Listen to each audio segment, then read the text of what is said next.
물론 여긴 국민 라디오.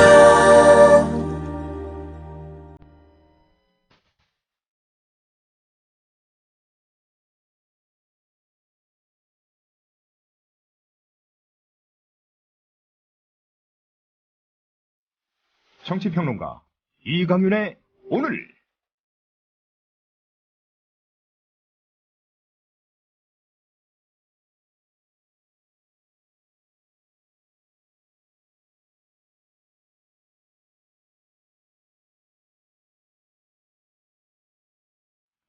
안녕하십니까, 이강윤입니다. 5월 30일 금요일 시작합니다. 혹시 오늘 아침 경향신문의 장도리라는 시사만화 보셨는지 모르겠습니다. 두통과 둘을 중의적으로 중첩시켜 두통령을 풍자하고 있더군요. 안대희 총리 지명자의 인사 실패는 개인 허물로만 돌릴 일이 아닙니다. 청와대 비서실장은 인사위원장도 겸하고 있습니다. 안대희 총리 내정자가 물러나는 순간 그의 인사와 검증 작업에 참여한 사람들 모두 물러나는 게 도리이자 경우입니다. 그게 제대로 된 시스템이자 대통령을 옳게 보좌하는 겁니다. 여권 일각에서 총리와 청와대 비서실장을 동시에 바꾸면 국정 공백이 우려된다고 하더군요. 대한민국 국정이 한 사람 손에 좌지우지 된다는 것을 자인한 건가요? 어떤 사람이 바뀌어서 국정이 바로 공백 상태에 빠져버린다면 그거야말로 대참사 아닐까요? 눈앞에 선거가 문제가 아닙니다. 대통령께서는 민심의 소재를 정확하게 파악하셔야 합니다. 호미로 막을 것, 가래로도 못 막는다는 속담 들려드리고 싶습니다. 광고 듣고 시작합니다. 조합원 관조님 신청 광고입니다. 안녕하세요. 성주에서 30년간 참외 농사를 지은 부모님과 제가 정성 들여 키운 성주 참외를 조합원들께 소개합니다. 참외엔 면역력 증진에 좋은 폴리페놀, 노화 방지에도 좋은 항산화 물질이 있고 태아에 도움이 되는 엽산 등 많은 좋은 성분들이 있습니다. 10kg과 5kg 상품이 준비되어 있으며 조합원 여러분께는 무료 배송에 할인된 가격으로 드립니다. 문의는 010-6269-7154. 상품 가격은 다음 블로그 관조 참외를 검색해주세요. 몸에 좋은 흑마늘을 조합원들께 소개합니다. 대한민국 국민의 건강과 맛있고 영양 많은 식탁 문화를 만드는 자연 먹거리 마을의 대웅산 흑마늘. 방부제, 소금, 설탕도 가미하지 않은 100% 천연 발효식품. 흑마늘 가공 신지식 농업인장 강기표가 만든 대웅산 흑마늘. 조합원들께는 20% 할인해드리며 수익금의 10%는 미디어 협동조합에 기부를 합니다. 문의는 055-863-2321.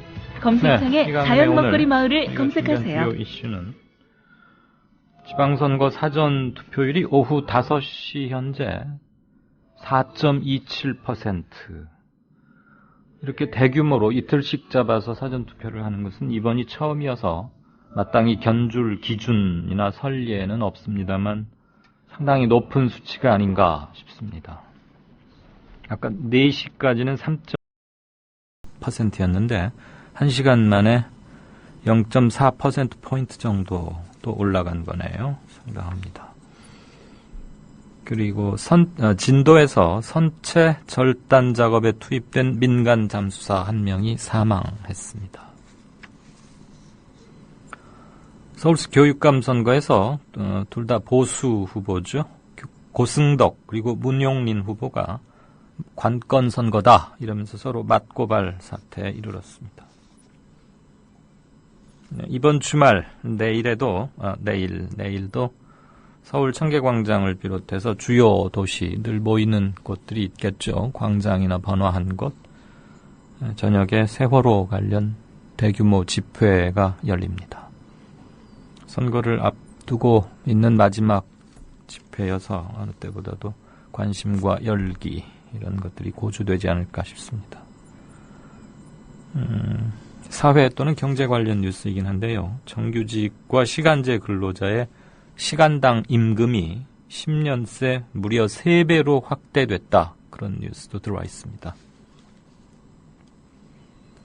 정가 산책 다 이어지겠고, 진짜 인터뷰 코너에서는 이해숙 안전먹거리 서울연대 상임공동운영위원장 연결해서 지금 정몽준 후보 측에서 계속 제기하고 있는, 아마 이게 선거의 마지막 이슈이자 자기가 돌파구를 마련할 고비 또는 이슈라고 생각하고 있는 모양인데, 친환경 급식, 농약 급식 이런 거 관련해서 계속 제기를 하고 있습니다. 그래서 도대체 어떻게 된 사연인지 객관자적인 입장에서 좀 들어보겠습니다.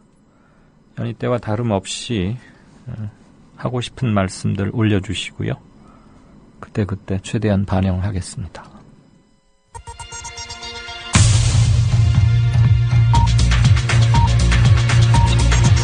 국민TV 뉴스 기자 안은필의 논쟁으로 본 뉴스. 네, 한 기자 어서 오십시오. 네, 안녕하세요. 지금 오늘 사전투표 아침부터 시작됐는데 이제 오늘 끝날 것은 한 23분 정도 남았네요. 지금 투표율이 좀 어떻죠? 예, 오후 5시 기준으로 4.27%입니다. 선거관리위원회 사전투표 진행 상황 시스템에 따르면 전국에 총 4,129만 6,228명의 유권자 중에 오후 5시까지 176만 4,248명이 투표에 참여했습니다. 사전투표율이 처음 시행됐던 지난해 4.24 재보궐선거와 비교해도 사전투표율이 상대적으로 높은 것으로 나타났는데요.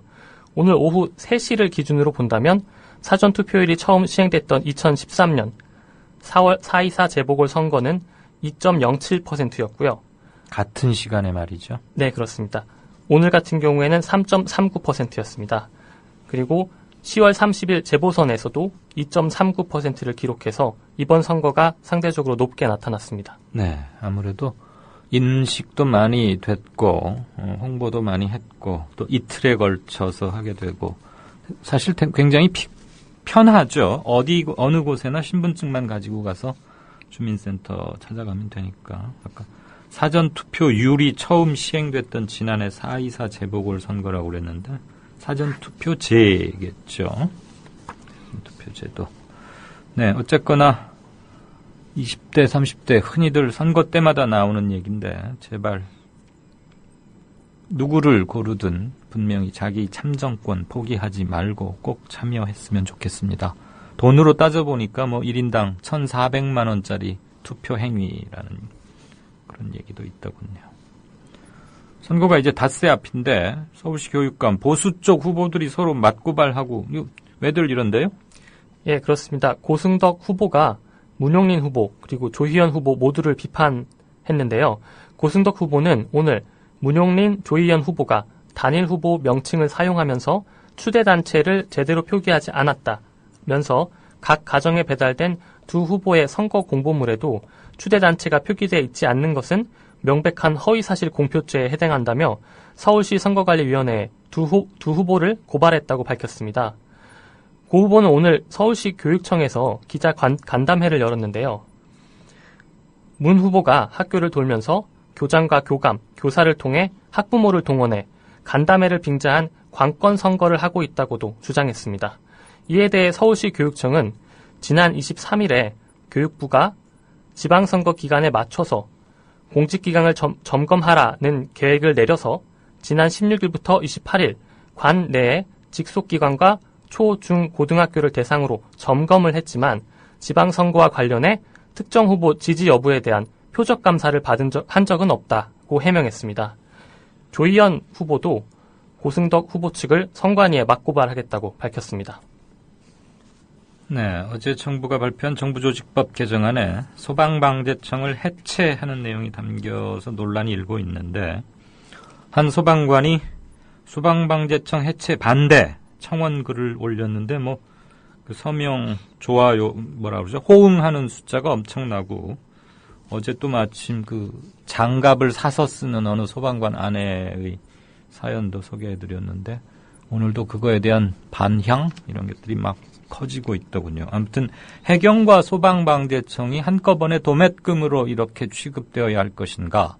한 걸음 더 나아가서 정부조직법을 대통령 혼자서 이렇게 막 정해도 되는 건가? 이런 좀 근본적 질문을 던지게 되는 계기인 것 같습니다. 우선 내용을 좀 정리해 주시죠. 예. 불혼불작이라는 닉네임을 쓰는 자신을 소방관이라고 밝힌 사람이 아고라 이슈 청원란에 소방 해체를 막아주십시오라는 청원글을 올렸습니다. 이 글은 지난 28일에 올라왔는데요. 3일째인 오늘 서명 참가자는 42,700여 명에 이르고 있습니다. 이 소방관은 그래서 비정상의 정상화, 소방조직은 비정상의 지속화로 가고 있다며 지금이라도 국가안전처장이나 차장에 현장 경험이 풍부하고 카리스마가 있는 소방관이 임명돼 지휘할 수 있게 해주시고 더 이상 부족한 인력, 장비라는 말이 나오지 않도록 소방 공무원의 국가직화로 고르게 안전 예상이 집행될 수 있도록 해달라고 말했습니다. 네. 이런 것들 이렇게 졸속으로 막 할 게 아닌데 말이죠. 그리고 아주 기구도 기형화되게 돼 있더군요. 13,000여 명의 소방 공무원들 대부분은 지방직 공무원으로 계속 지금 지자체에 남는 것이고 약 상층부 300여 명만 정부직 국가직 공무원으로 돼서 그 국가안전처로 배속을 받게 된다는 거 아닙니까? 그래서 뭐랄까요. 수뇌부와 수족이 따로 있게 되는 매우 조직체의 구성 논리로 봐도 자연스럽지 않은 결과가 초래될 것 같은데 그건 역시 해경도 마찬가지겠고요. 어제 어떤 청취자분이 게시판에 남겨주셨고 제가 그걸 소개하다가 정말 어떻게 이럴 수가 있나. 그러니까 소방관이 불을 끌어갔다가 진화 작업 중에 부상하게 되면 징계를 받는다. 그리고 전액 다 국가에서 치료를 해주거나 그러는 게 아니고 의료보험 되는 것만, 그건 누구나 마찬가지잖아요, 지금. 건강보험에서 해주는 그것만 하고 나머지는 또 개인이 해야 한다, 이런 게 있던데, 이른바 소방공무원 부상 벌점제, 실제 시행이 되긴 됐었습니까?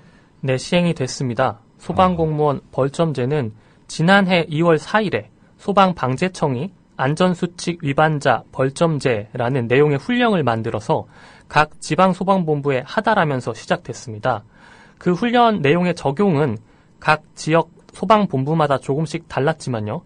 화재 현장 등에서 전치 2주 이상의 부상을 당한 소방대원에게 견책과 감봉 처분, 3번 사고를 당하면 정직의 중징계, 소방대원 순직 시에는 함께 출동한 대원들을 견책하고 누적되면 정직하게 되는 등의 내용이 담겨 있었습니다. 소방공무원 벌점제는 지난해 4월 중순부터 시행이 됐는데요. 논란이 거세게 일자 지난해 5월 14일에 폐지됐습니다. 그러니까 한 달쯤 해보다가 폐지가 됐다는 건데 안 기자가 지금 이거를 충분히 취재를 할 시간은 없었을 것 같긴 한데 말이죠. 도대체 이렇게 비상식적이고 충분히 논란과 부작용, 무엇보다도 일단 말이 안 되는 거잖아요. 네. 이런 반발이 예상되는데도 불구하고 이 정책이 어떻게 실시될 수 있었고, 정책이란 거 도입되기 전에 입법 예고도 하는 것이고 공청회도 하고 의견 수렴도 하고 그러는데 그런 단계들을 다 별거 없이 넘어서서 진압 통과해서 실제 집행까지 됐다는 거 아닙니까? 그리고 한 달쯤 해보다가 문제가 있어서 문제를 깨닫고 그만두게 됐다는 거예요? 네, 이 벌점제가 시행되게 된 배경에는 2012년에 소방 공무원들의 부상 그리고 사망이 네. 늘었다라는 이유를 들었었습니다. 네. 하지만 이 이유 가지고 이런 식으로 벌점제를 시행했다는 것에는 저는 개인적으로 동의하기 힘든 것 같고요. 그리고 이 벌점제가 시행되는 과정에서 소방 공무원들의 반대는 많이 있었습니다. 그랬겠죠. 네. 그런데 그럼에도 네. 불구하고 반대를 무릅쓰고 강행했다 이거죠. 그렇습니다. 아니 그 전해에 소방 공무원들의 부상과 사망이 많아서 그러면 다른 안전 보강책을 마련할 일이지 귀하들 불 끌어갔다가 다치면 자기만 손해일 뿐더러 징계, 벌점까지 매기겠소. 어떻게 이런 발상을 할 수 있죠? 그리고 한편으로는 제가 좀 부끄러워지는데 왜 불과 오래전도 아니고 작년, 재작년 일인데 왜 제가 이런 것을 까마득히 모르고 있었는지가 일단 평론을 한다는 사람으로서 일단 부끄럽지만 정말로 이건 말이 안 되는 얘기네요. 이게 어떻게 한 달씩이나 시행을 해보다가 폐지를 했는지 정말 하도 어이가 없어서 뭐라고 말을 잘 못하겠습니다. 아무튼 어제 그 댓글에 그걸 남겨주신 분, 제가 닉네임은 기억을 못하는데 그분께 답변이 됐으면 좋겠고요. 제보 감사합니다. 모두 다 알고 있는데 저희 팀만 몰랐던 것 같습니다. 네, KBS 얘기 좀 들어보죠. 파업 이틀째인데 어제 새벽 5시부터 시작했고 뉴스에 이어서 이제는 드라마도 좀 차질이 불가피하다고요? 예, KBS 본부는 KBS ETV의 주말 연속극인 참 좋은 시절의 이번 주말 예정돼 있던 녹화가 취소됐다고 밝혔습니다. 1텔레비전의 드라마 산 너머 남촌에는 또 역시 오늘 예정됐던 녹화가 취소됐다고 말했습니다. KBS 본부는 KBS의 얼굴인 9시 뉴스를 비롯해서 TV, 라디오의 거의 모든 생방송 프로그램의 진행자가 일부 비노조원이나 간부, 프리랜서 진행자로 교체되고 있다고 말했습니다. 또한 드라마와 예능을 비롯한 사전 제작 프로그램의 경우에도 미리 제작된 방송분이 나간 뒤에는 며칠 내로 결방이 잇따를 것으로 예상된다고 또 말했습니다. 또한 선거방송 그리고 월드컵 중계도 파행이 불가피할 것으로 예상한다고 밝혔습니다. 지금 사장 회의만을 선거 다음 날인 6월 5일 날 처리하겠다는 거 아닙니까? 그렇습니다. 선거는 6월 4일이고요. 그럼 KBS 1텔레비전이건 2텔레비전이건 비슷하지 싶은데 KBS로는 선거 관련 별 선거 중계 보기 힘들겠네요? 네, 그렇습니다. 네, 기관영 사장이 계속 버티면 월드컵 지금 별 올해는 그럴 기분도 아니지만 사실 올해 참 월드컵 주간 방송사가 어디입니까? 그거는 제가 정확하게 모르겠습니다. 네. 갑자기 물어봐서 미안합니다. 50대 남성이 참 이게 대참사를 겪고 나면 유명한 사람의 자살 이후에 모방하는 베르테르 효과 그런 것도 있다는데 세월호 참사는 그런 것과는 감히 비교조차 할 수 없는 거지만 이 엄청나게 큰 사건이 사람들에게 미치는 정신적인 영향, 트라우마 이런 게 대단한데 또 50대 남성 한 분이 안산 합동분향소에서 유서를 남기고 스스로 목숨을 끊었군요. 예, 경찰은 오늘 오전 5시쯤에 화랑유원지 내의 주차장에서 한 50대 남성이 나무에 목을 매 숨져 있는 것을 행인이 발견해서 경찰에 신고했다고 밝혔습니다. 유서가 있었는데요. 유서에는 세월호로 숨진 학생들을 추모한다. 어른이어서 미안하다. 지갑에 든 돈을 유족들을 위한 성금으로 써달라. 시신은 기증하겠다 등의 내용이 적혀 있었습니다. 네, 좀 더 이분에 대한 소상한 신원이나 동기 이런 것은 취재가 지금 좀 안 돼 있고 그렇긴 한데 제공된 기사의 기본적인 내용만으로 보면은 충동적으로 그렇게 하신 것 같지는 않고요. 시신은 기증하겠다 이런 것도 있고 어른이어서 미안하다. 그 안산구 교감 선생님이 스스로 목숨을 끊었고 구조에 나섰던 해군 병사 한 명에 이어서 잠수사가 얼마 전에 처음 돌아가셨고 오늘 또 잠수사 한 분이 사망했고요. 자살. 사람 하나하나가 다 우주만큼 큰 건데 제발 이런 게 빨리 멈춰질 수 있도록 우리가 이 컴컴한 와중에서 희망의 빛을 좀 보아야 되는 게 아닌가 싶습니다. 안타깝습니다. 세월호 선체 절단 작업하던 잠수사 사망했죠. 계속 그런 뉴스네요. 예, 오늘 오후 2시 20분쯤 세월호 4층 선미 다인실 창문 절단 작업 현장에서 충격음과 신음소리가 들려서 함께 잠수했던 잠수사와 바지 위에 대기 중이던 잠수사가 입수했습니다. 그래서 오후 2시 40분쯤에 이모 씨를 수면 위로 끌어올렸는데요. 네. 이 씨는 오후 3시 20분쯤에 병원에 도착했고요. 그리고 3시 35분쯤에 최종 사망 판정을 받았습니다. 함께 들어갔던 김모 씨 잠수사에 따르면 갑자기 펑 하는 폭발음이 들렸다고 하는데요. 김 씨 역시 오른쪽 귀에 심한 충격을 받아서 치료를 받고 있습니다. 한편 구조팀은 선체 내부 장애물을 꺼내기 위해 어제 4층 선미 쪽 가로 부분을 절개한 후에 오늘은 세로 부분과 창문 사이 등을 절단하던 중이었습니다.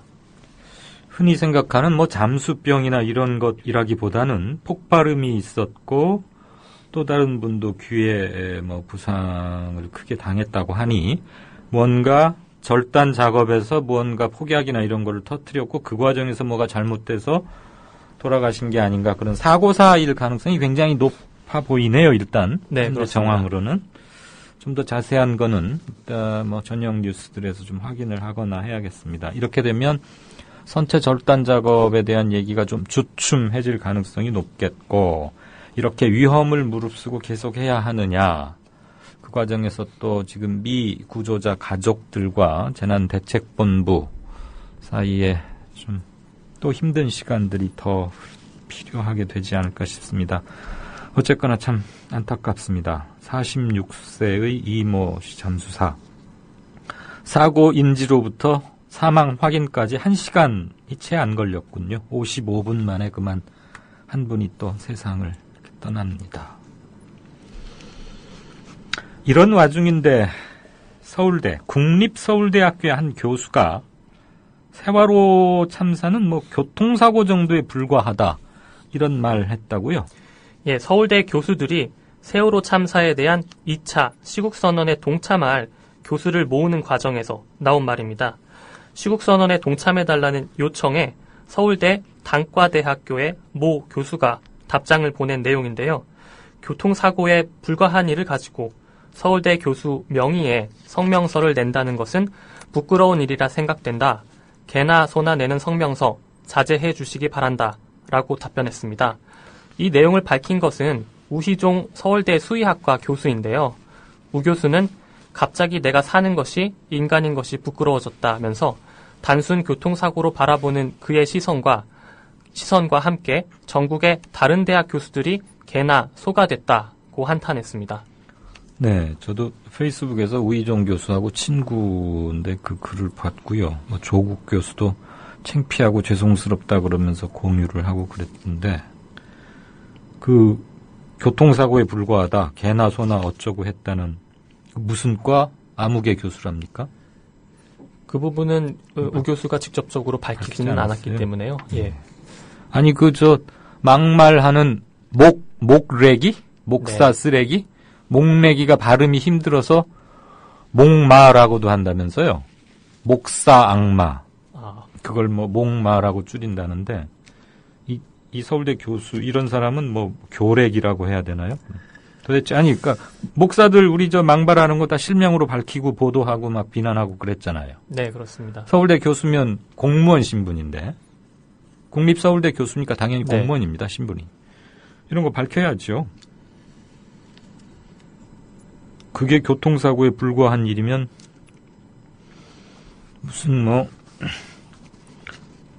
천안함에 대해서는 뭐라고 말할지 참 국립대 교수 이전에 인간으로서 좀 이해가 안 가네.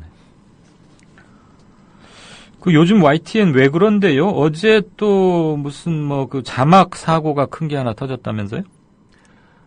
YTN이 오늘 새벽 5시에 박근혜 대통령 북한 4차 핵실험 시 한국도 핵개발이란 제목의 리포트를 송출했습니다.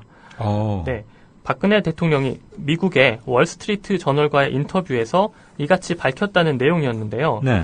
YTN 측은 특파원이 확대 해석을 하면서 새벽 5시 방송이 그렇게 나갔고 새벽 6시부터는 수정된 기사가 나갔다고 해명했습니다. 이어서 해당 기사를 15분 정도밖에 준비할 시간이 없었다고 말을 했고요. 이에 대해서 YTN은 오늘 오전 11시 오보에 대해서 사과 방송을 했습니다. 단순한 자막 사고가 아니고 정식으로 기자 리포트가 나갔는데 네. 보니까 외신에 난 그러니까 월스트리트 저널에 박 대통령 인용한 기사가 난 것을 특파원이 받아서 다시 본국으로 기사를 송출한 거군요. 그렇습니다. 송고한 거군요. 특파원이 확대 해석을 하면서 새벽 5시 방송이 그렇게 나갔다. 아마 그러면 그 왕선태 특파원일 텐데 지금 워싱턴에 나가 있는 확대 해석을 한다? 이렇게 중요하고 민감한 걸 확대 해석할 수 있을까요? 월스트리트 저널 원문 기사가 어떻게 됐는지를 한번 보고 싶군요. 이따 방송 끝나고 한번 찾아봐야겠습니다. 어쨌거나 YTN 얼마 전에 또 그 무인기 합성 사건, 네. 합성 사진 그거 가지고 한번 곤혹경을 치르더니 어마어마한 오보이자 한반도의 긴장을 몰고 올 뻔한 그런 기사였군요. 해마다 이때쯤이면 이 얘기 나오죠. 특히 이명박 정부 때 4대강 하고 나서 더 심한 것 같은데 낙동강에 또 녹조라고요. 아까 우리 어느 시청자분께서 벌써 발빠르게 그 녹조 사진까지 이렇게 컵에 물 뜬 거 올려주셨던데 나시민이란 분께서요. 네, 한 기자 전해주세요. 작년과 재작년에 이어서 올해까지 3년 연속으로 녹조가 발생했습니다. 대구환경운동연합은 어제 낙동강 중류를 현장 답사하고 이같이 밝혔는데요. 재작년보다 작년이 더 빨리 그리고 더 길게 녹조 현상이 나타났다면서 2013년의 경우 낙동강 중류인 대구에서 6월 초에 녹조 현상이 목격돼 늦가을인 11월 초까지 목격이 됐었는데 올해는 더 빠른 5월에 녹조 현상이 목격된 것이라고 말했습니다. 네. 근본적으로 해결이 좀 힘들어 보입니다. 4대강 문제는 어떻게 보호나 이런 문제가 되지 않는 한 항상 녹조, 그래서 녹조 라떼 그런 얘기도 들었는데 올해도 또 여짐없군요. 벌써 더워지기 시작해서 큰일이에요. 네, 안 기자 수고했습니다. 네, 고맙습니다. 여보, 국민TV 조합비 이제 낼 때가 됐다고 하는구만요. 오, 그려. 그 국민TV도 개국하고 그 뉴스케이도 하던지. 달달이 11,000원 내는 거 맞죠? 11,000원만 내지 말고 좀 더 혀. 이 새싹이 돋아날 때는 물을 충분히 줘야 하는겨.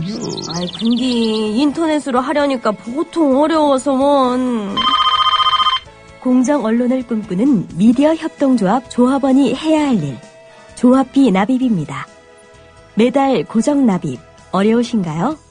월요일부터 금요일까지 아침 9시부터 저녁 6시까지 서울 전화 3144-0933, 3144-7737로 전화하세요. 사무국 요원들이 친절하게 안내해드리겠습니다. 서울 전화 3144-0933 또는 3144-7737. 여기는 진짜 언론, 미디어 협동조합입니다.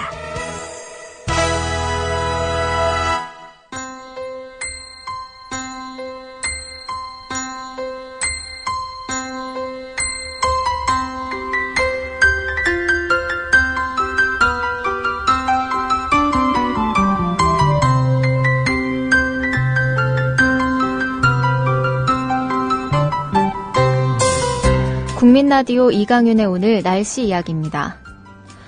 오늘 전국 대부분 지역의 낮 기온이 30도를 웃돌면서 한여름 날씨가 이어지고 있습니다. 한낮 기온이 서울 32도, 춘천 33도, 대구 35도까지 올라 어제보다 더운 날씨를 보였습니다. 높은 기온에 자외선도 강해서 각별한 주의가 필요합니다. 오늘은 강원 영동과 충청 이남 지방의 자외선 지수가 매우 높은 단계를 나타냈습니다. 내일은 전국의 자외선 지수가 매우 높은 상태를 유지할 것으로 보입니다. 특히 오전 11시부터 오후 4시 사이인 한낮 동안에는 자외선 차단에 각별히 신경 쓰셔야겠습니다. 주말인 내일도 서울의 낮 기온 32도, 대구는 35도까지 오르는 등 불볕더위가 계속될 것으로 보입니다. 그러나 당분간 일교차가 크겠으니 건강관리 잘 하시기 바랍니다. 다음 주 월요일에는 제주와 남해안에 비가 내리겠고 화요일과 수요일 사이에는 전국적으로 비가 오면서 더위도 잠시 주춤해질 전망입니다. 지금까지 변현주였습니다.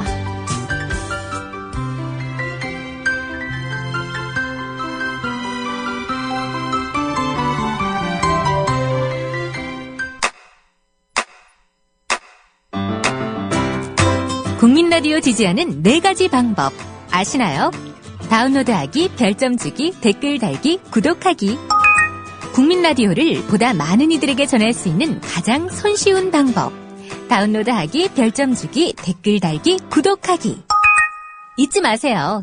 다운로드하기, 별점 주기, 댓글 달기, 구독하기. 시청자 여러분 안녕하십니까? 미디어 협동조합 국민TV가 만우절인 4월 1일 오늘 거짓말처럼 30명도 채 안 되는 취재 제작 인력으로 거짓말처럼 매일 1시간짜리 생방송 뉴스를 만드는 TV방송을 시작합니다. 서울중앙지방검찰청에 중계카메라 나가 있습니다. 박보아 PD. 국민TV 뉴스 유지연입니다. 국민TV 뉴스 김희주입니다. 국민TV 뉴스 김진입니다. 국민TV의 첫 TV 프로그램은 밤 9시 당신의 진실한 메신저 뉴스K가 있습니다. 뉴스K, 국민이 세운 미디어 협동조합이 만듭니다. 네, 뉴스K 황준호 팀장 안녕하세요. 예, 안녕하십니까. 네, 오늘 톱이 뭡니까? 예, 오늘 톱은 오늘은 일단 세월호도 중요하지만 그 사전 투표가 오늘 시작돼가지고요. 네. 네. 오늘 아침부터 바쁘게 여기저기 뛰어다니면서 찍고 그래서 사전 투표를 으로 세워놨습니다. 투표율이 생각보다 높게 나와요. 네, 상당히 높고요. 그리고 이제 언론 보도로 많이 되긴 됐지만 이게 투표장에 가면 실제로 인쇄되어 있는 투표가 있는 건지 이런 것도 궁금해가지고 제가 직접 해보면서 좀 묘사하는 그런 거를 좀 해봤습니다. 그런데 네, 말씀하세요. 그런데 일단 SNS상에서는 이것도 어떻게 조작되는 거 아니냐 이런 것들이 나오는데 그런 걱정은 없는 것 같습니다. 네, 하도 우리가 그동안 투개표 관련해서 대의고 의심이 많고 그다음에 해명이 미흡했기 때문에 조금만 이렇게 마음이 오마조마해서 그런 합리적인 의문이 제기되는 건데 이강윤의 오늘 애청자 중에 아주 탁월하신 분, 이분은 타사 기자가 아니신가 싶은데 투게더님이란 분이 선관위에 아주 직접 전화해서 취재한 내용을 쫙 자세히 올려놨습니다. 이따가 황 팀장하고 끝나고 저희 청취자들과 함께 공유할 겁니다. 미리 프린팅을 해놓는답니다. 올려줄 거에 대비해서. 그런데 혹시 남은 투표 미리 프린팅 해놓은 그런데 안 쓰고 남은 용지를 어떻게 처리할지 우리 관심을 갖고 지켜보자라는 제안이신데 이거 완벽한 바로 그냥 기자로 모셔다 도움받고 싶은데요. 네, 계속하세요.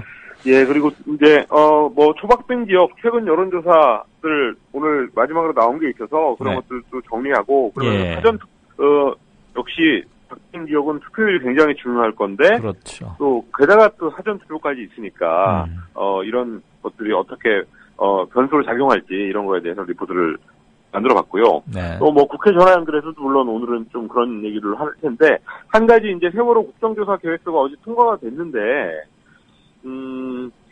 그거에 대한 평가를 좀 들어봤습니다. 그래서 이 기관의 장이 가서 기관 보고라는 걸 하게 돼 있는데 법리적으로 보자면 장관이 아니라 그러니까 수석이 아니라 차석이 나와도 법리적으로 무관하다. 예를 들어서 김기춘 비서실장이 아니라 딴 사람은 그 차석으로 누군가가 민정수석을 보낼 수도 있고요. 이렇다고 하더라도 법률적으로 무관하다 이런 지적이 있어서 이런 거에 대해서 합당한 사유일 경우에는 차석자가 나올 수 있죠. 모든 정부 관련 회의나 이런 거에는. 근데 그렇습니다. 이제 국무회의 대통령이 주재하는 국무회의도 차석이 나가는데 그럼요. 그런 허점은 없는가. 그래서 이게 그냥 김기춘 실장에 나올 수 있는 근거를 마련했다 정도에서 어쨌든 됐다라고 하는데 그렇지 않을 수도 있다는 점. 이거를 좀 짚어볼 생각입니다. 김기춘 실장이 확실하게 출석해서 답변할 수 있도록 좀 압박을 하겠다. 기사를 통해서 이런 말씀이죠. 그리고 보고해야 될 기관 중에서 검찰이 누락됐다는 점도 좀 짚어야 될 부분이 아닌가 싶습니다. 검찰? 예, 국가정보원, 국정원은 비록 비공개지만 다 기관 보고를 하게 돼 있는데, 검찰은 왜 해경 수사 이런 거에 대해서도, 물론 세월호 사고 바로 그거는 아니지만, 어쨌든, 검찰도 뭔가 해야 될 게 있을 것 같은데, 왜 누락시켰는지 이런 점을 좀 짚어봤습니다. 좋은 차관이네요. 네. 그리고 가족분들, 유가족들이 오늘 염수정 최기경도 만나고, 오늘부터 이미 몇 군데 지방 도시에서 서명운동을 시작했는데요. 내일부터 본격적으로, 70분 정도는 서울에서, 나머지 40분 정도 플러스 친척분들까지 해서는 지방 14개 도시에서, 저기를 한다고 합니다. 서명운동을. 네, 자기 연고 지역으로 내려가서. 직접 내려가서 한다고 합니다. 그리고 내일 같은 경우는 안산에서 그동안 지난주하고 지지난주에는 서울 청계광장 추모 집회가 컸었는데, 내일은 오히려 안산 문화광장에서 있을 집회가 크다고 합니다. 그래서, 앞에 2시간 정도는 전체 거기 광장에 모인 사람들을 소그룹으로 나눠서 토론을 하고, 거기서 나온 얘기들을 전체가 공유하는 시간을 갖고, 그리고 저녁 7시 반부터는 가수들 여러 명이, 유명한 가수들이 와서 같이 추모의 노래도 부르고 하면서 내일은 안산 쪽으로 무게가 갈 거다, 이런 소식을 전해왔습니다. 제가 거기 가봤는데 공간이 그렇게 생각보다 넓지는 않아서 최대 한 25,000? 많이 오면은 이제 물론 주변으로 다 앉고 쓰고 하면 되긴 될 텐데 무대에 대한 집중력 및 장악도 이런 거는 조금 어쨌거나 안산이 지금은 가장 핵심인 건 맞으니까요. 예, 그렇습니다. 네. 이런 소식들로 찾아뵙겠습니다. 고맙습니다. 이따 9시에 뵙죠. 예, 감사합니다. 네. 지금까지 뉴스K의 황준호 팀장이었습니다. 게시판 잠깐 보고 들어가겠습니다. 조금 전에 안 그래도 제가 투게더님이 5시 54분에 올려주신 걸 꼼꼼히 읽고 와, 이렇게까지 자기 표와 민주주의를 몸으로 직접 지켜내시는 민주시민의식이 아주 투철하신 분이 계시는구나. 그리고 참 놀랬거든요. 말이 그렇지.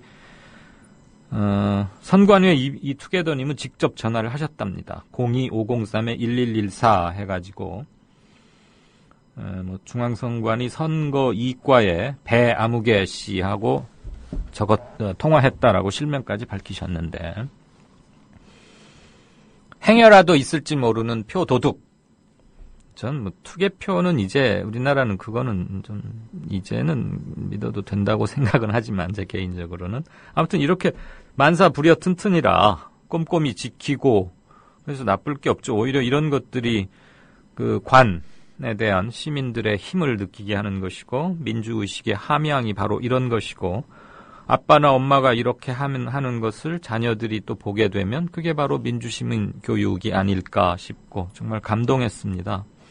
꽤 길어서 제가 일일이 읽어드리진 못하겠고요. 아까 황 팀장하고 얘기하면서 간단히 압축을 한다고 했는데 한번 같이 보아주셨으면 좋겠고요.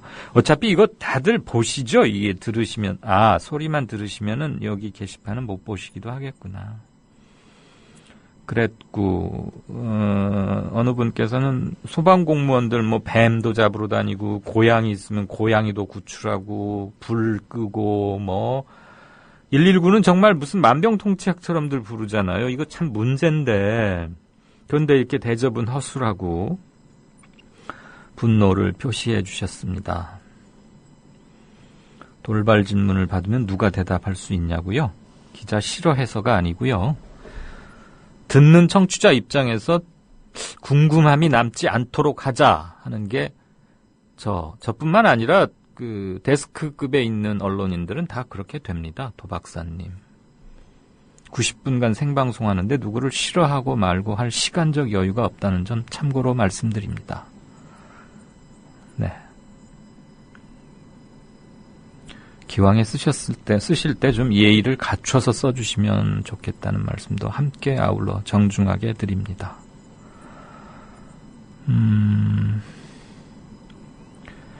월드컵은 공중파 3사가 함께 중계한다 이런 말씀도 해주셨고요. 네, 정봉주의 전국구 이게 아주 인기 팟캐스트라면서요. 쿠니님께서 하나는 귀담아 들을 말을 남겨주셨네요. 요것까지만 하고 다음 코너로 넘겠습니다. 도쿄 해양대의 와타나베 교수가 세월호 참사 이후 모의 침몰 실험만 3번을 했답니다. 우리나라에도 수많은 관련 학과 교수들이 있을 텐데 실험은커녕 사고 원인 규명에도 입을 꾹 다물고 있는 현실이 개탄스럽습니다. 철저하게 동감입니다. 우리 특파원들 시켜서 와타나베 교수나 일본의 무슨 해양 관련 해양 사고나 선박 전문가들 방송 3사가 인터뷰 경쟁을 하고 이렇게 하고 하는 걸 봤는데 물론 일본의 전문가들로부터 중요한 말 귀담아 들을 수 있긴 했습니다만 한편으로는 부끄럽고 좀 처량해지기까지 했습니다. 지금 우리가 조선 1위 국가라는 거 아닙니까? 몇 년, 거의 10년 가까이 세계 조선 1위를 부르짖고 있는데 막상 이런 사고가 나면 국내에서 그 코멘트 하나 딸 전문가가 없어서 외국 특파원을 시켜서 이렇게 시뮬레이션 하게 하고 설명 듣게 하고 이런 것들. 이랬을 때 속으로 일본 사람들이 우리를 어떻게 얼마나 우습게 생각하겠는가 하는 생각도 좀 들었습니다. 쿠니님 고맙습니다. 네, 다음 코너 넘어가죠. 지방선거일? 6월 4일이죠. 그런데 그날 딴 일이 있으세요? 그럼 사전투표 어떠세요? 언제 어디서 하나요? 5월 30일 금요일 아니면 31일 토요일 오전 6시부터 오후 6시까지 전국 3,506개 투표소를 찾아가시면 됩니다. 투표소가 어디에 있는지는 중앙선거관리위원회를 통해 파악하실 수 있습니다. 울릉도에 사는데 백령도에서 투표해도 되나요? 그럼요. 주소지가 아닌 다른 곳에서도 가까운 투표소에서 투표하실 수 있습니다. 부재자 투표하고 비슷한 것 같은데 부재자 투표하려면 신고해야 하잖아요. 아닙니다. 신분증만 가지고 가시면 됩니다. 어떠세요? 편리하시죠? 투표 근육 잔뜩 키워서 5월 30일 금요일 아니면 31일 토요일 오전 6시부터 오후 6시까지 투표 잊지 마세요. 이강윤의 오늘. 이제는 정가 산책으로 함께합니다. 정치권 동향 생생하게 풀어드릴 분은요. 네, 한국일보 양정대 기자 안녕하세요. 네, 안녕하세요. 박 대통령 정치적 고향인 대구에서 새누리당이 대구를 버렸다. 이런 반발이 커지고 있다는데 이게 무슨 말입니까? 지난번에 대구에서 지금 새누리당 대구시장 후보로 당선된 이제 확정된 사람이 바로 권영진 후보인데요. 친박계 후보가 아니다. 그래서 대구에서 사실상 이 반란이 일어났다. 이런 분석이 좀 나왔었지 않습니까? 네네. 이번에 지금 대구에서 새누리당이 우리 버렸다. 이렇게 격앙된 지금 분위기가 조성이 되고 있는 거는 다름 아닌 동남권 신공항 입지 문제 때문입니다. 아하. 그 동남권 신공항 입지 선정 문제 이게 예전부터 지금 큰 선거 때마다 굉장히 지금 시끄러운 현안 중에 하나 아닙니까? 그랬죠. 이번 같은 경우는 지금 박근혜 대통령이 대선 때 이 공약을 했었죠. 그런데 이거를 지금 부산 경남권, PK 지역에서는 부산 가덕도를 지금 입지로 주장을 하고 있고요. 반면에 PK 지역, 대구 경북 쪽에서는 대구하고 가까운 경남 밀양을 지금 입지로 지금 적극 추진을 해왔었는데요. 네. 그때도 대선 당시에도 어디다가 둘지 그거에 대해서는 구체적인 얘기는 없었습니다. 다만 동남권 신공항을 적극 추진하겠다 이렇게 얘기를 했었는데요. 이번에 사실 이 문제가 이제 다시 또 재점화된 거는 이 부산시장 선거에서 새누리당 후보인 서병수 후보가 지금 좀처럼 이 무소속 오거돈 후보에게 무소속 오거돈 후보에게 자칫 잘못하면 패할 수도 있다. 이런 지금 새누리당 내부의 위기감이 커지면서 나온 얘기입니다. 네. 서병수 후보가 2월 말에 시장 출마를 선언한 그 장소가 바로 가덕도였는데요. 그러면서 신공항 적극적으로 추진하겠다 이렇게 이제 얘기를 했는데 그동안에 선거가 진행되는 과정에서는 사실 대구 경북 쪽에서 그쪽하고 이제 입장이 좀 다르니까 사실 적극적으로 얘기를 하진 않았었습니다. 그런데 이 무소속 오거돈 후보가 최근 들어서 부산 가덕도에 우리 신공항 적극 추진하겠다 이렇게 치고 나온 겁니다. 예. 그러니까 최근 들어서 이 지지율 격차가 굉장히 현격히 줄어들었고 최근 나오는 몇몇 조사에서는 오히려 무소속 오거돈 후보가 오차범위 내이지만 앞서는 조사 결과가 더 많지 않습니까? 네. 그런데 새누리당 입장에서 보면 부산시장 선거에서 패하는 거는 정말 정책인 타격이 클 수밖에 없고 그렇죠. 그러니 그저께 중앙 선대위 회의를 현장 회의를 부산으로 내려가서 했습니다. 부산 가덕도 그러면서 거기서 가덕도 신공항을 적극 추진하겠다 이렇게 이제 당의 입장으로 공식화를 한 겁니다. 그러다 보니까 대구에서 발끈했죠. 아니 당이 지금 무슨 소리냐? 왜 부산 TK만 생각해서 가덕도로 결정을 하겠다고 지금 중앙당에서 그러는 거냐? 우리 대구는 대구 TK 쪽에서는 밀양을 계속 주장해 왔는데 그럼 우리가 주장한 건 뭐냐? 이렇게 된 겁니다. 그러니까 결국은 이 동남권 신공항 문제를 좀 뭐랄까요? 이렇게 명확하게 좀 입지 선정도 하고 입지 선정을 하기 위해서 또 사전 조사도 충분히 하고 경제성도 검토하고 이런 좀 구체적인 이런 절차를 밟지 않고 내일 모레 선거가 있기 때문에 표를 의식해서 이 특정 지역에 유리한 특정 후보에게 유리한 그런 결과를 불쑥 꺼내놓다 보니까 그거하고 좀 이해관계가 충돌하는 이 진영 내에서 이 반발이 커지고 있는 거죠. 이거 뭐 지난번에도 이것도 안 되겠고 저것도 안 되겠어서 대선 때 아예 뒤로 미뤘던 거 아닙니까? 4.16 총선 때도 그랬고. 근데 지금 얘기 들어보니까 우리 양 기자 얘기 들어보니까 부산 PK에서 오거돈 무소속 후보가 치고 나오니까 대구 사람들 똘똘 뭉치게 하려고 그쪽에서도 또 소지역 감정이 있잖아요. 네, PK와 그렇죠. PK 사이에서. 예. 그거 살살 이건 참 모양이 보기 안 좋습니다. 네. 그건 뭐 그렇고요. 그 동남구 공항 어디 딱 중간에 하면 안 되나? 왜 그들 그렇게 가지고들. 새정치민주연합이 오늘 후임 총리 지명 6.4 선거 이후로 늦추라 이렇게 요구했는데 이유는 뭐예요? 아무래도 후임 총리를 누구로 지명하느냐에 따라서 예. 이 지방선거 결과에 직간접적으로 영향이 있을 수 있다. 바로 이 점을 우려한 것 같습니다. 안대희 후보자 같은 경우에 지금 사퇴를 했지만 결국 자진 사퇴를 했지만 처음에 안대희 후보자를 박근혜 대통령이 지명을 했을 때 사실 많은 국민들이 저 정도면 괜찮다 이런 생각들을 하셨고 실제로 이게 여론조사에도 일부 반영이 되었었지 않습니까? 그렇죠. 15억, 16억 수입 얘기만 나오기 전까지는 좀 그랬죠. 그랬었죠. 그런데 이제 말씀하셨듯이 이틀 사흘 지나는 과정에서 이 정관예우 문제가 이제 불거지면서 결국은 이거 이상하다. 아니 이럴 수가 있나? 이런 생각들이 이제 이게 확산되면서 이 비판 여론이 커졌고 결국 이제 낙마를 하게 된 건데. 네. 지금 일정상으로 보면 오늘이 금요일이지 않습니까? 오늘 내일 사전 투표가 있고 곧바로 일요일 지나서 월, 화, 수요일이면 이제 선거일이잖아요. 그래요. 그러면은 실제로 오늘 총리 후보자를 인선 발표하지 않았기 때문에 발표 시점이 다음 주 초가 빠르면 다음 주 초가 될 수도 있을 텐데 네. 만약에 월요일이나 화요일쯤에 예. 겉보기에 안대희 전 후보자처럼 예.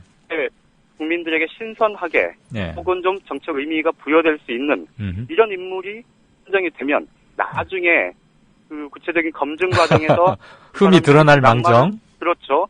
낙마를 할 망정. 예. 그 정책인 효과를 크게 볼 수 있다는 거죠. 알겠어요. 지금 박빙 승부가 여러 곳에서 펼쳐지고 있으니까 예. 이 새정치민주연합 쪽에서는 그런 부분들에 대해서도 지금 의견을 적극적으로 개진을 하고 있는 겁니다. 우리 양 기자 보시기에는 야, 이 정도면 괜찮은 거 아니야? 라고 생각나는 사람이 누구 있어요? 글쎄요.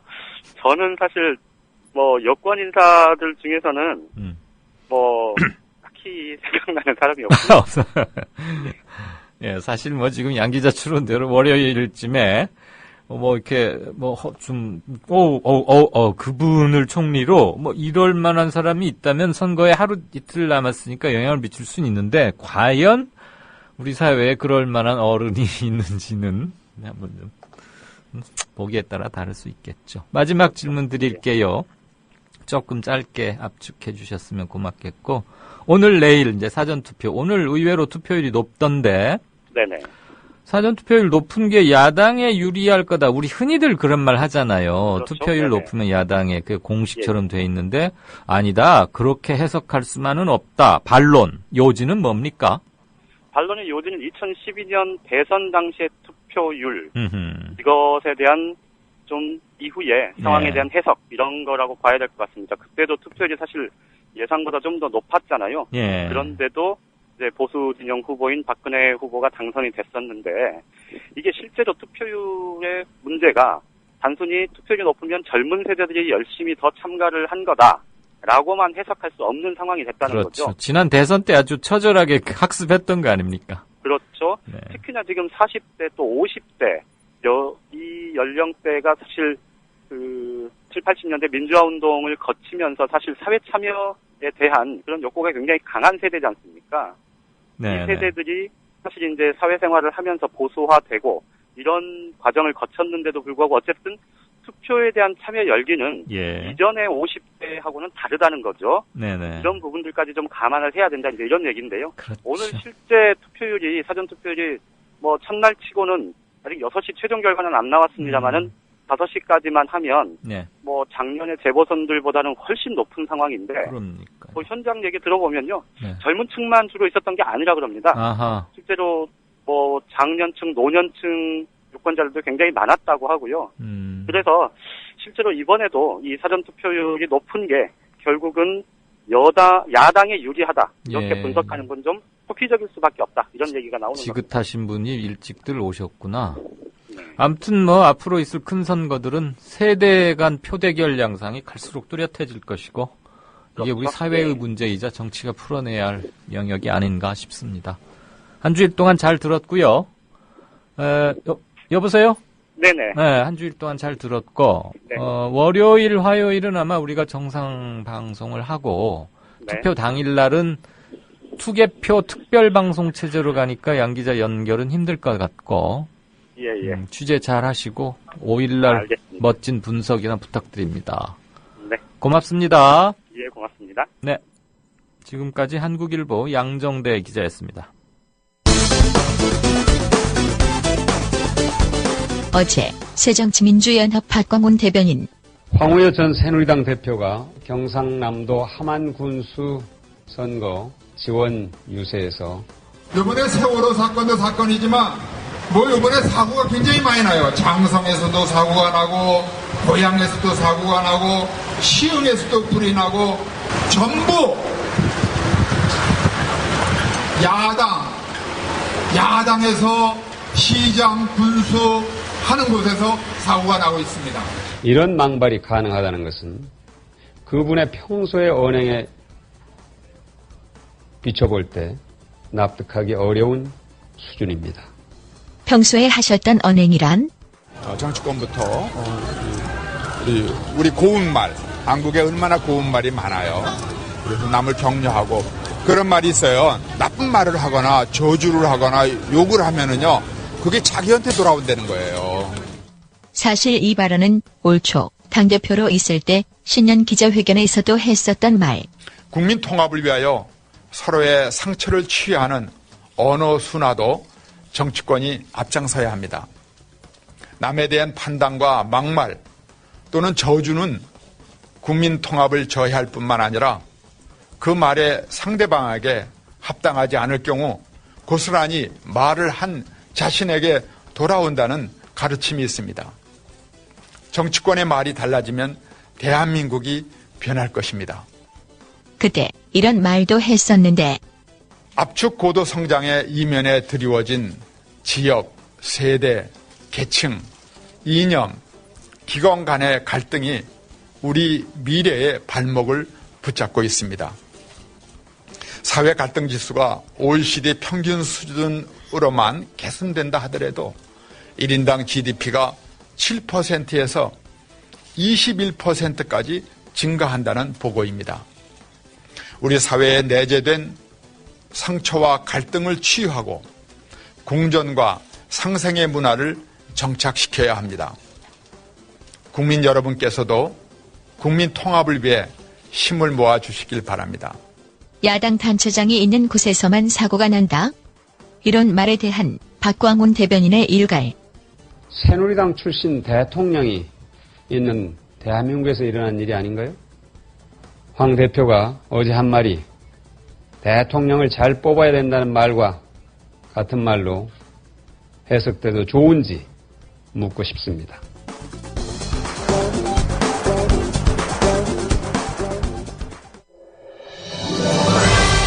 이광윤 정치평론가 모시고 살펴보도록 하겠습니다.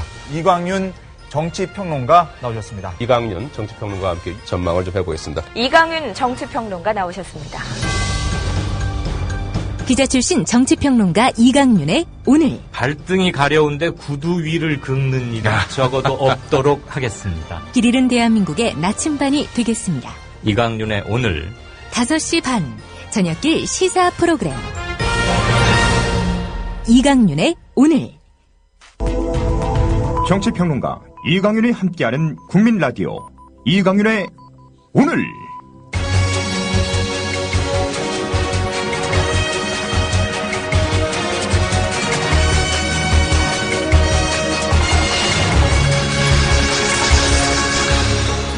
이광윤의 예리한 시각.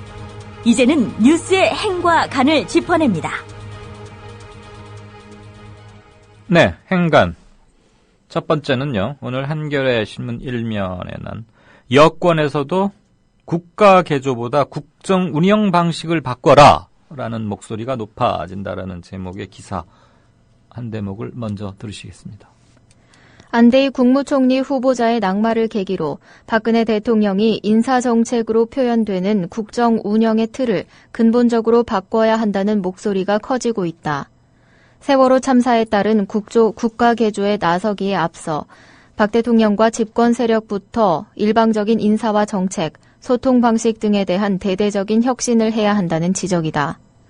정치권과 청와대 안팎에선 우선 당장 새 총리 지명 및 내각 개편 때부터 박 대통령의 인사 스타일에 큰 변화를 줘야 한다는 주문이 잇따르고 있다.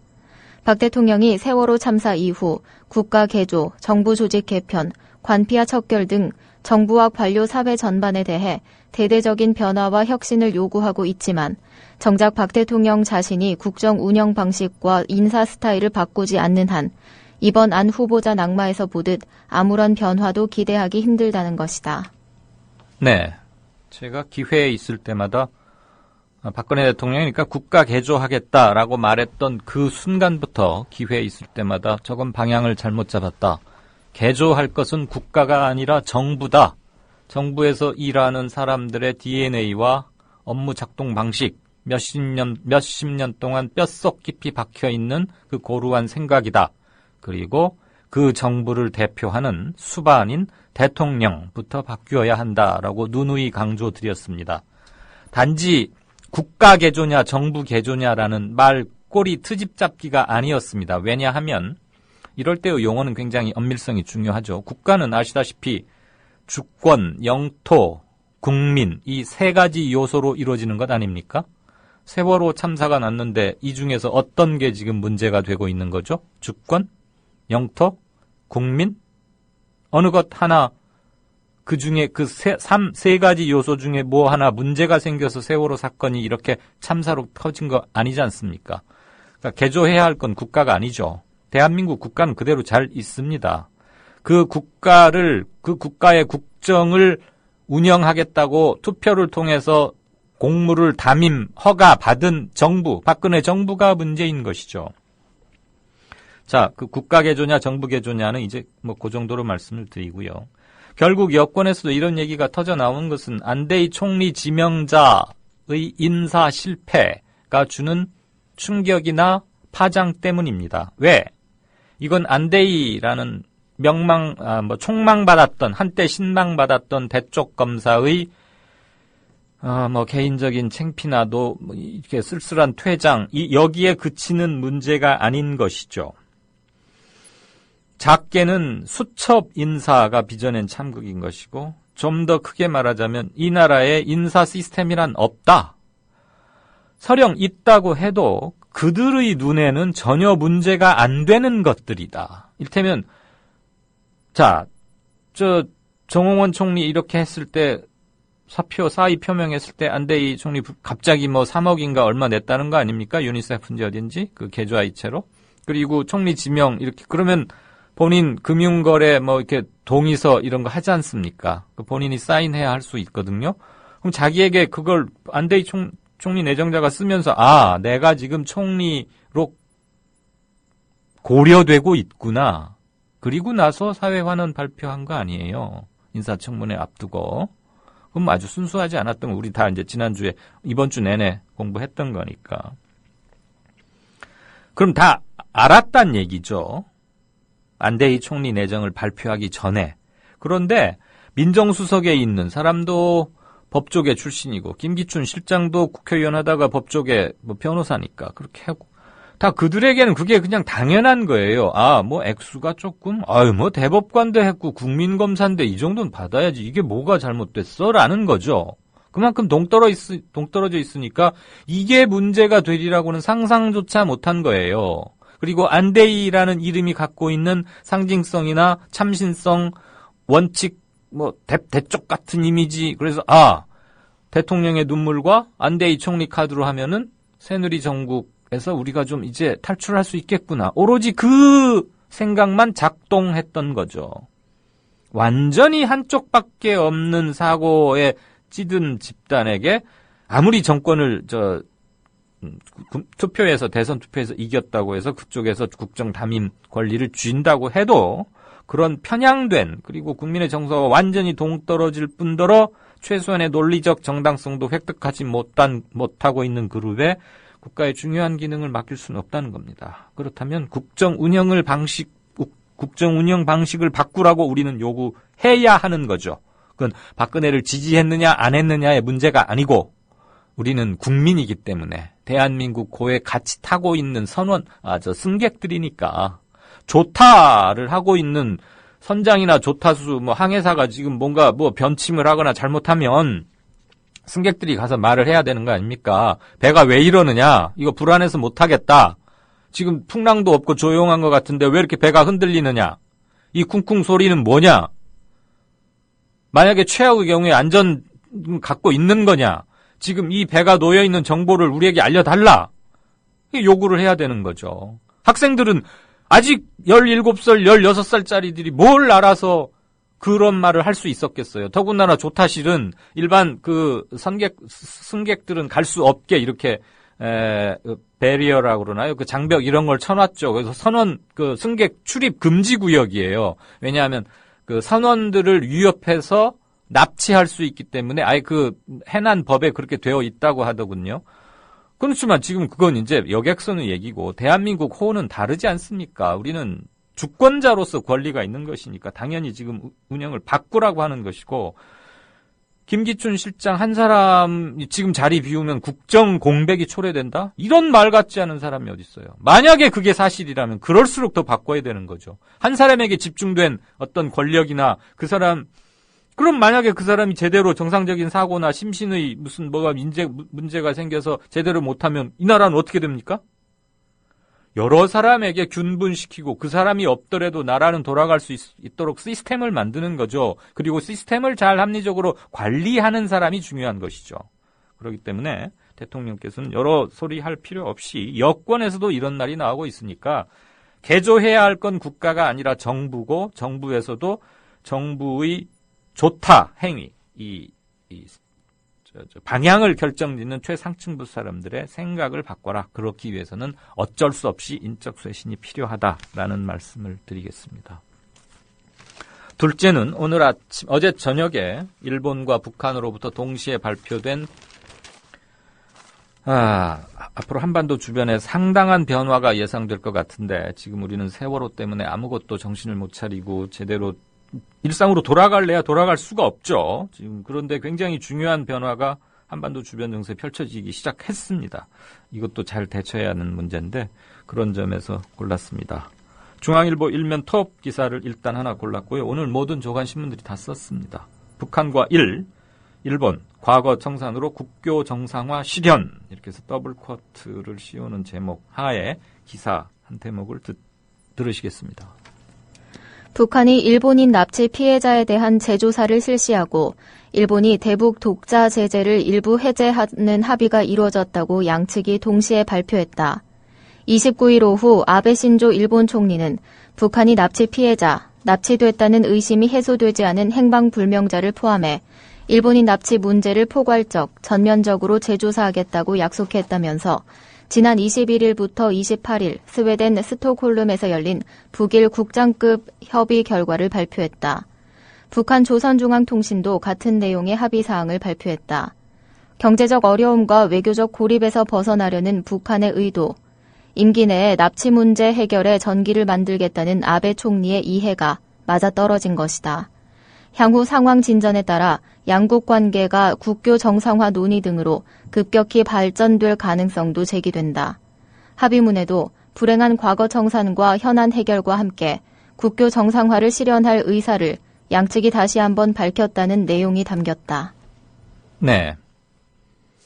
지금 중국과 일본 그리고 한국과 일본이 과거사 문제에 대한 아베 정권의 극우 보수적인 그리고 아주 공세적인 과거사 인식과 군사 헌법 바꿔서 이렇게 군사적 팽창 이런 거 도모하고 있지 않습니까? 그중에서 우리와는 독도, 중국과는 쌩까꾸 열도를 가지고 가장 첨예하게 붙자 그 애국심, 내셔널리즘, 민족주의를 촉발시키는 게 영토 분쟁인 거죠.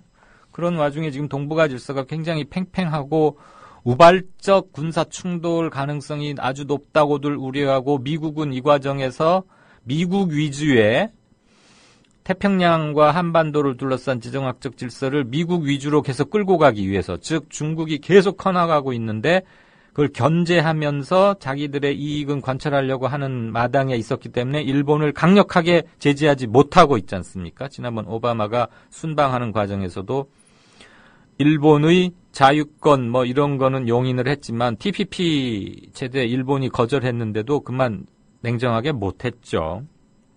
그때 미국이 약간 손해를 봤는데 지금 북한과 일본이 이렇게 급격하게 이렇게 하는 것은 기본적으로 아베가 아주 드라이브를 걸고 있다. 왜냐하면 지금 아베의 보수 우익 정권이 한 곳으로 일로 매진하고 나가고 있는데 지금은 인기가 좋지만 자칫 이게 추락하거나 무슨 위험에 닥쳤을 때는 안전판이 하나 필요한 것이고 늘 일본에서 동북아 관련해서 북한 문제에서 제일 빅 이슈는 항상 납치자 문제 아니었습니까? 그동안 12명이 납치를 당했다. 북한에서는 8명은 북한에 온 게 맞다. 근데 그들은 모두 사망했고 일본 당신들이 주장하는 12명 중에 나머지 4명은 북한에 입국한 적조차 없다. 기록조차 없다. 그리고 사실상 사건을 종결해버렸죠. 그러니까 일본은 그냥 답답하게 북한에다 대고 그 납치자 문제만 다시 한번 얘기하고 계속 공허한 메아리를 해왔는데 김정은 체제에 들어와서 확 바뀌었습니다. 이게 지금 스톡홀름에서 국장급 회의했어요. 일본과 북한이. 그런데 이렇게 뻥 크게 터트린 거죠. 그것은 둘의 이해가 딱 맞아 떨어진 겁니다.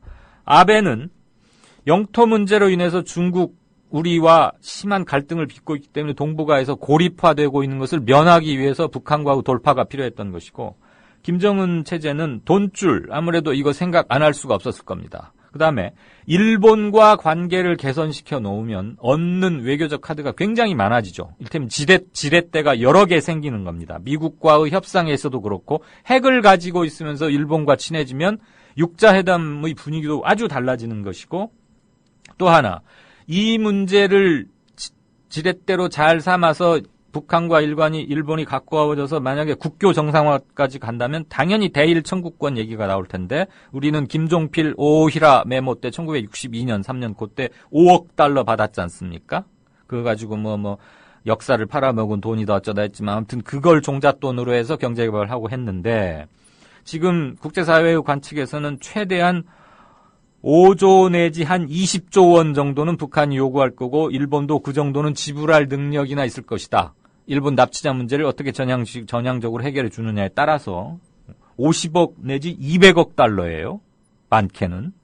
물론 이제 우리는 1963년에 5억 달러였고 그동안의 물가 상승률이나 화폐 가치, 특히 달러 가치의 하락 이런 걸 다 감안하면 지금 뭐 그때 5억 달러면 지금 당연히 그보다 커져 있겠지만 북한은 주체 외교, 자주적 노선 이런 것 때문에 항상 일본에 대해서 큰 소리 뻥뻥 치고 우위를 지켜온 점이 있기 때문에 상당한 돈이 국교 정상화를 한다면 그게 북한에 넘어갈 가능성이 있죠. 그것은 김정은 정권의 큰 힘이 될 뿐더러 한미가 지금 군사동맹으로 북한을 압박하고 있는데 그 고리를 좀 약하게 할 수 있는 교두보도 만드는 효과를 거두는 거죠. 일본과 만약에 국교 정상화를 한다면. 그럼 우리도 이제 교차 승인 이렇게 해야 되는 문제가 남는 거 아닙니까? 그리고 아베가 이 사람 굉장히 그 정치적 타이밍이나 감각이 뛰어나고 굉장히 빠른 사람이고 자기 계열 이제 자기가 제2, 제3의 단학가가 되고 싶은 야망이 아주 대단한 사람이잖아요. 설령 자기가 총리를 내놓는다 하더라도 자기 영향권 아래에 있는 사람으로 계속 총리를 바톤 터치 시키려는 그런 게 있기 때문에 김정은과 전격적으로 정상회담을 추진할 가능성도 충분히 있습니다. 그런 것들이 동북아에 미치는 영향은 크죠. 그렇다고 보면 중국과 우리와 북한이 미국 이 3국이 많이 답답해질 거예요. 그래서 저는 세월호 국면에서도 어젯밤에 북한과 미국이 동시에 발표한 이 건 지금 3주 이내에 북한이 특별위원회를 발족시키겠다는 거 아닙니까? 어제 공동 커뮤니케에 따르면. 그리고 특별조사위원회가 가동에 들어가는 것을 확인하는 순간 즉각 일본은 북한에 대한 대북 제재 조치의 일부를 바로 해제한다는 것이고 그것을 지금 문서로 서로 주고받았다는 게 의미가 있어서 굉장히 빅 뉴스라고 봅니다. 제가 뭐 북한이나 국제 문제에 그렇게 뭐 해박하거나 탁월한 전문가는 아니지만 개인적으로 공부를 해오고 있는 분야여서 지금 세월호 국면이고 며칠이 후면 우리 선거이긴 하지만 굉장히 중요한 게 터졌다. 그래서 지금 경직된 사고방식으로 대북 라인, 그 외교 안보 라인을 짜서는 절대 이 변화된 국면에 유연성 있게 대처할 수 없다. 524 조치 해제는 물론이려니와 아주 연성에 그리고 국익에 충실하면서 어떻게 하는 것이 한반도의 운명을 주체적으로 나아갈 수 있느냐. 그리고 북한에게 일본에게 우리가 어떤 자세를 취해서 그들로 하여금 서로 견제하게 하느냐 이런 얘기를 도출해낼 인재를 등용해야 한다. 그런 점에서 김장수 실장은 이제 일단 물론은 났지만 김장수 체제의 청와대 외교안보 라인과 6.1제 통일부 장관 이 라인에 대한 전반적인 재검토가 필요하다. 그런데 과연 박근혜 대통령이 이런 것들을 잘 해나갈 수 있을 만큼 지금 정상을 찾고 있는지, 마음속에 평온을 찾고 있는지, 세월호 때문에 안전처 만들고 뭐하고 한다고 또 총리 지명했는데 잘못되고 하니까 아마 지금 멘붕 상태일 텐데 굉장히 안쓰럽고 걱정이 되고, 안타깝고 걱정이 돼서 오늘 이걸 골랐습니다. 마음이 급해서 좀 말을 빨리 하게 됐네요. 예. 행가는 이걸로 마치겠고요. 게시판도 차분히 못 들여다봤네요. 읽기는 했는데 공유는 우리 청취자들끼리 해주셨으면 합니다. 진짜 인터뷰로 넘어가겠습니다. 국민TV 국민라디오 18시간 투개표 특별방송 풀뿌리 민주주의 당신의 손으로 미디어 협동조합 국민라디오는 6월 4일 수요일 아침 6시부터 밤 12시까지 6.4 지방선거 투개표 특별방송을 마련합니다. 특히 오후 2시부터 6시까지는 서울 동승동 벙커원 스튜디오에서 딴지 라디오와 공동 생방송을 마련합니다. 특히 저녁 8시부터 당선자 윤곽이 드러나는 자정까지 국민TV의 개표 방송을 텔레비전과 라디오로 동시 방송합니다. 풀뿌리 민주주의 당신의 손으로 오는 6월 4일 아침 6시부터 밤 12시까지 투개표 특별방송 조합원과 애청자 여러분의 많은 시청취를 바랍니다. 지금 여러분께서는 정치평론가 이강윤이 진행하는 이강윤의 오늘을 듣고 계십니다. 이강윤의 오늘은 팟캐스트 포털 팟빵에서 다시 들으실 수 있습니다. 의견과 건의가 있으시면 게시판에 남겨주세요. 네, 안전먹거리 서울연대 상임공동위원장 맡고 계신 이혜숙 대표, 문영위원장 연결하겠습니다. 안녕하십니까? 네, 안녕하세요. 네, 전화 소리가 잘 들리시죠? 예, 저는 잘 들리는데. 네네, 좋습니다. 휴대전화가 네. 가끔 통화 품질이 좀 떨어질 때가 있어서요. 예. 서울시장 선거에서 특히 지금 농약급식 친환, 너무 그 용어가 살벌하고 자극적이에요. 농약급식이라니. 네, 이름을 맞습니다. 지어도 아무리 그러니까 정몽준 후보가 열세 선거를 한 번도 안 치러봤기 때문에 급하다 보니까 이런 게 언어 폭력에 가까운 것은 그러지 않나 싶기도 한데 우선 바로 질문을 드리겠습니다. 네. 서울의 학교 867곳에 농약이 남아있는 잔류농약 있는 농산물이 쓰였다는 주장, 이거 확인된 사실입니까? 그렇지 않고요. 사실은 이제 감상 결과 보고서 자체가 이제 굉장히 방대하다 보니까 네. 굉장히 이제 그 부분적인 내용만 얘기를 이제 저쪽에서 하고 있는 건데 네. 그 결과를 잘 봐야 해요. 근데 이제 그 내용의 지적 사항이 실제로 이제 품질관리원이 학교에서 그 시료 채취를 해가지고 시료 채취를 해서 검사를 했는데 일반 농산물 한 10건에서 잔류 농약이 발견됐다. 네. 근데 이제 이런 것들이 친환경 유통센터에 통보되지 않는 이제 행정적 착오로 인해 가지고 계속해서 이제 그 유통센터로 들어오고 다시 학교로 납품이 됐던 과정이 있었던 거죠. 네. 근데 이제 이게 설사 이제 행정착오로 인한 그 연계고리가 이제 끊어져 가지고 문제가 됐다 할지언정 그 이후에 이제 그 계속 납품이 됐던 물건들은 사실은 산지에서 100% 사전 검사를 거치고 올라오는 물품들이에요.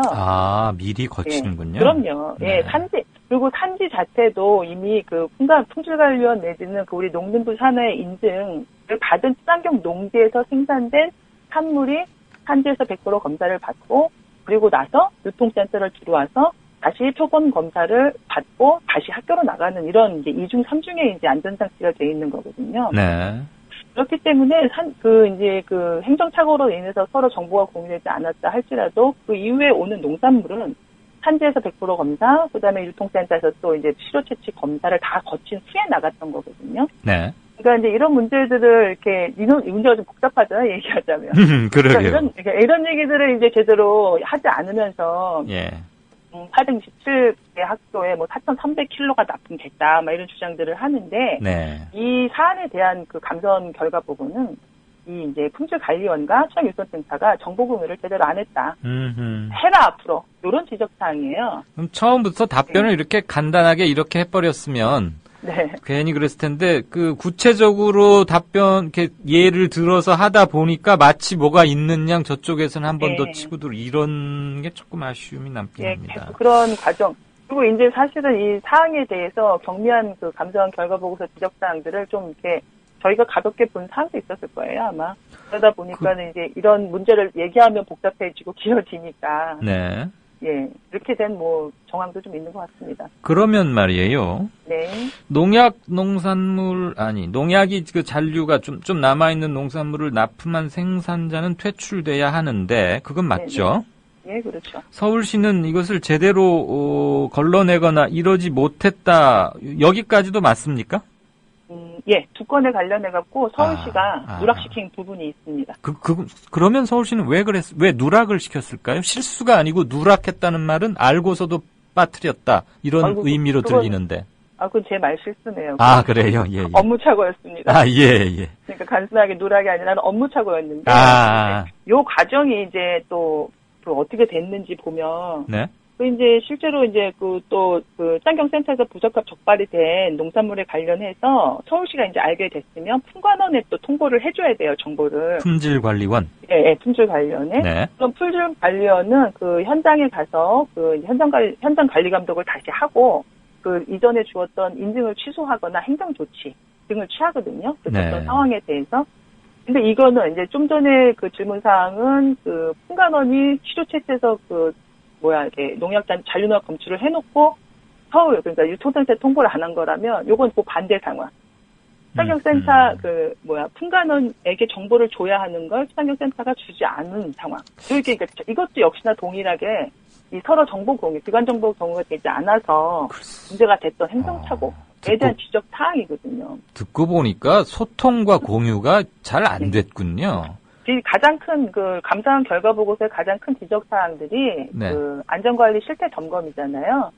각 기관들이 이제 움직이면서 인증이나 뭐 이제 검사 과정들을 거치기 때문에 이런 문제들이 제대로 이렇게 소통되지 않거나 또 이제 중간에 어떤 이제 단절고리들이 발생을 하면 이런 이제 사고들이 발생할 수밖에 없는 상황인 거죠. 제가 이 위원장께 하나 물을게요. 질문 드릴게요. 보시기에 지금 소통과 정보 공유가 안 됐기 때문에 빚어진 것 같거든요.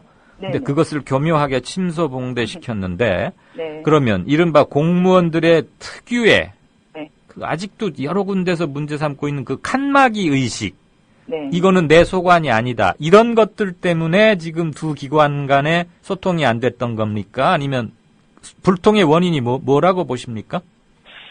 이게 이제 사안이 그 복합적이고 굉장히 누적적으로 오래 지속된 이런 내용이 아니에요.